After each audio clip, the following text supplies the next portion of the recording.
इस एपिसोड की शुरुआत में हम येयू और लिंशी को देखते हैं जो कि स्प्लिट माउंटेन रेंज के एक स्टूडेंट से कुछ बात कर रहे होते हैं और यहाँ पे हमें ये दिखाया जाता है कि वो स्प्लिट माउंटेन रेंज का स्टूडेंट येयू और लिंशी को कुछ बता रहा है। वो उन्हें बताते हुए कहता है कि अभी कुछ दिनों पहले आपने जिन लोगों की जान बचाई थी उनमें मैं भी शामिल था और इसीलिए मैं आपको मेरी जान बचाने के लिए यहाँ शुक्रिया बोलने आया हूँ। और उसकी इस बात को सुन के ये उससे आगे कहता है कि इसमें शुक्रिया की कौन सी बात है, हमने तुम्हारी जान बचाई है तो इसके बदले में तुम भी हमें कुछ दे ही दो। और ये की इस बात को सुन के वो आगे बोलते हुए कहता है आप बड़े मजाकिया हैं।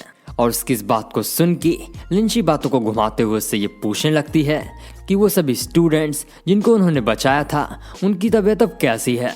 और लिंशी के इस सवाल को सुन के वो स्टूडेंट लिंशी को ये बताने लगता है कि सब कुछ सही है, लेकिन कुछ ही दिनों पहले हमारे स्प्लिट माउंटेन रेंज के कुछ स्टूडेंट्स और एक टीचर अचानक से गायब हो गए।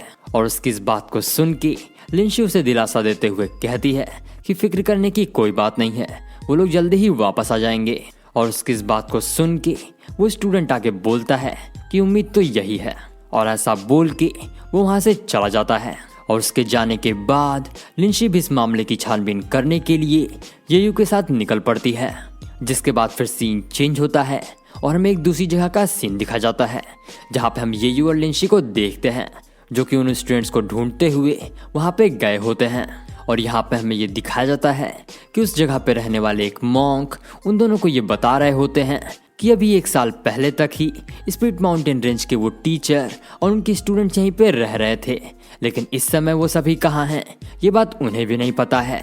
और उनकी इस बात को सुन के लिंशी उनसे ये पूछने लगती है कि उन लोग के गायब होने के बाद क्या आप लोगों ने उन्हें ढूंढने की कोशिश नहीं की थी। और लिंशी के सवाल पे वो मॉन्क उन्हें ये बताने लगते हैं कि उन्होंने उन लोगों को ढूंढने की बहुत कोशिश की थी, लेकिन कोई सुराग ना होने की वजह से वो उन्हें ढूंढने में नाकामयाब रहे। जिसके बाद फिर सीन चेंज होता है और हम एक दूसरे मॉन्क को देखते हैं जो कि इस समय येयू और लिंशी के सवालों के जवाब दे रहे होते हैं। आगे वो उन दोनों को बताते हुए कहते हैं कि मुझे नहीं पता था कि रॉयल फैमिली इतनी नीचे गिर जाएगी। उन लोगों ने स्प्लिट माउंटेन रेंज के स्टूडेंट को बंदी बना के रखा, ये कितनी शर्मनाक बात है। और उस बूढ़े आदमी की इस बात को सुन के उन दोनों को ये समझ में आ जाता है कि इन्हें उन गायब हुए स्टूडेंट्स के बारे में कुछ भी नहीं पता है।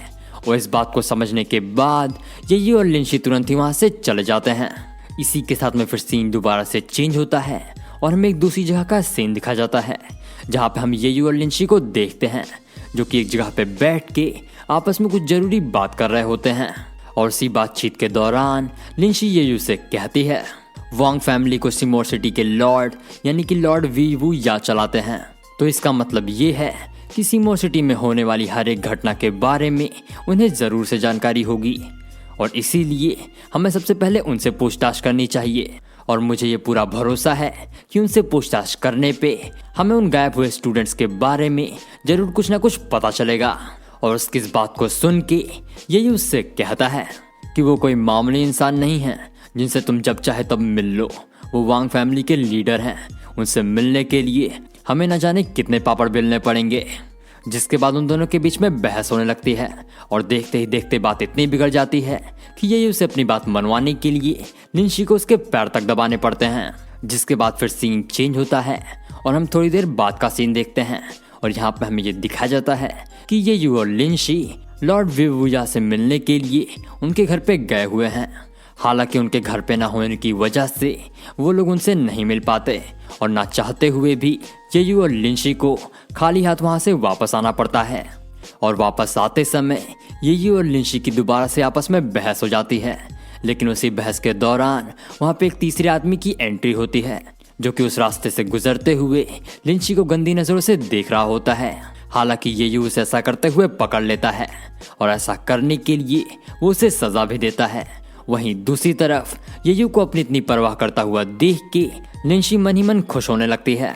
इसी के साथ में फिर सीन एक और बार चेंज होता है और हमें रात का सीन दिखा जाता है जहाँ पे हम लिंशी को देखते हैं। और यहाँ पे हमें ये दिखाया जाता है कि लिंशी अपने कमरे में आराम से सो रही है। वो सो ही रही होती है कि तभी अचानक वहाँ पे किसी की एंट्री होती है और ये आदमी और कोई नहीं बल्कि वही है जो आज दिन में लिंशी को बुरी नज़रों से देख रहा था। वैसे इसकी ये हरकत देख के तो लगता है कि इसके इरादे ठीक नहीं हैं। वो आगे बढ़ ही रहा होता है कि तभी अचानक से उसे एक आवाज़ सुनाई देती है कि किसी ने सही ही कहा है, कुछ लोग बिना मार खाए सुधरते ही नहीं हैं। जिसके बाद हमें येयू को दिखा जाता है जो कि यहाँ पे उस ठरकी को मारने के लिए आया हुआ है। और येयू को वहाँ पे मौजूद देख के वो आदमी तेजी से येयू पे हमला करने लगता है। जिसके बाद येयू भी अपनी ताकतों का इस्तेमाल करके उससे लड़ने में बिजी हो जाता है। और देखते ही देखते उन दोनों की आपस में लड़ाई होनी शुरू हो जाती है। हालांकि वो इंसान काफ़ी कमज़ोर होता है और येयू कुछ ही मिनटों के अंदर ही उसे जान से मार देता है। और उसे मारने के बाद येयू वहाँ से जाने लगता है। लेकिन येयू को ये नहीं पता होता कि उन दोनों की लड़ाई से लिंशी की नींद टूट गई है और लिंशी अब पूरी तरह से उठ चुकी है। और उठने के बाद वो येयू से कहती है, तुम वाकई में काफ़ी ताकतवर हो। लेकिन और लिंशी की इसी बात के साथ ये पार्ट यहीं पे एंड होता है। वीडियो पसंद आई हो तो इस वीडियो को लाइक और चैनल को सब्सक्राइब करना ना भूलें।